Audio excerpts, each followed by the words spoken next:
Barry's business, as we all know, burned to the ground, or at least 3/4 of it did.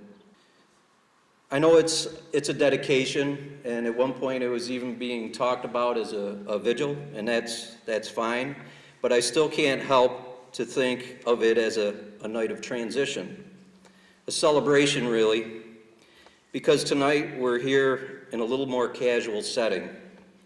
No suits, no white shirts, fire department except with being the exception, because it is their program. No ties. And this is really how I remember Barry. Dressed comfortably.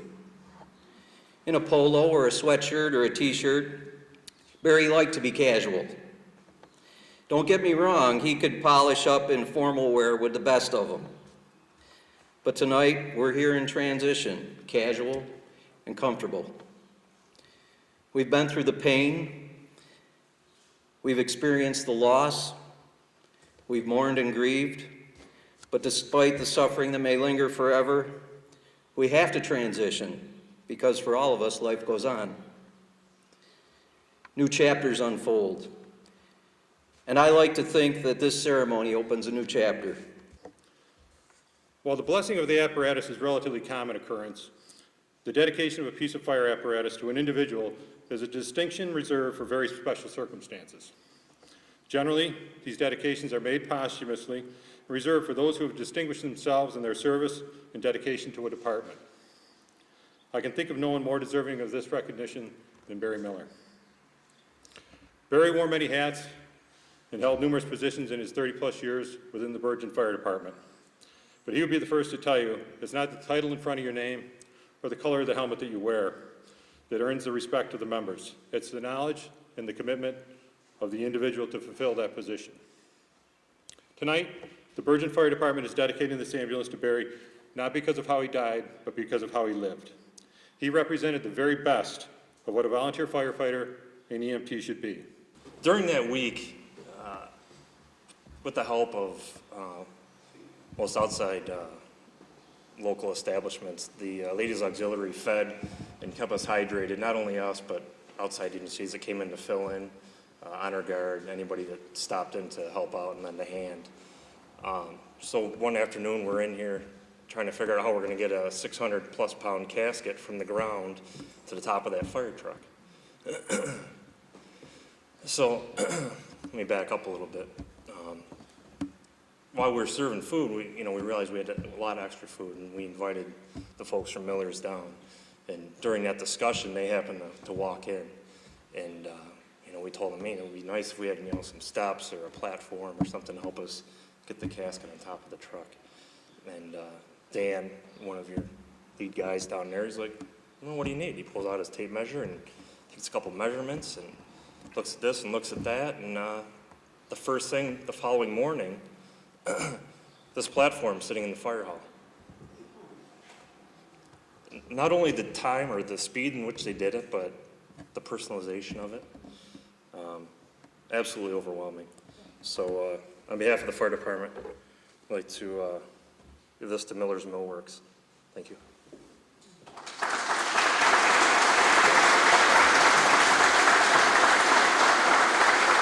Well, that old alarm sounded. He knew he'd have to go, but all he could think about were his little girls at home. He signed on to this job, yeah, to help the ones in need. But every time he ran into that fight, he knew he might not leave. He doesn't want any money for the things he trained to do. He helps the ones in need, yeah, sees the whole job through. Well aware of the cost that it takes to save a life, all that doesn't matter to the man he is inside. Yeah, we all need to sing that firefighter song. When that man pulled up on he heard those kids screaming, he ran right through the front door to save a few young dreams. A few moments later, that house had collapsed. He'd never go back home again to hang out with his kids. He didn't want any money for the things he tried to do. He helped the ones in need.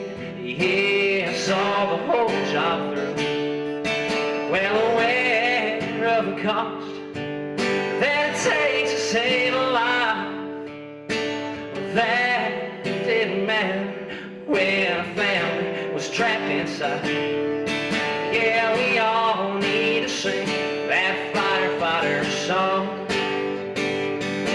And I hate to be the one that brings up all this sad and bad news, but that man will never have again the things that you and I do.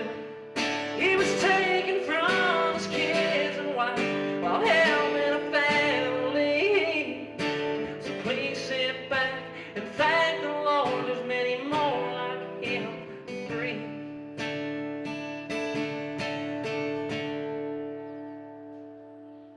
They don't want any money for the things they train to do.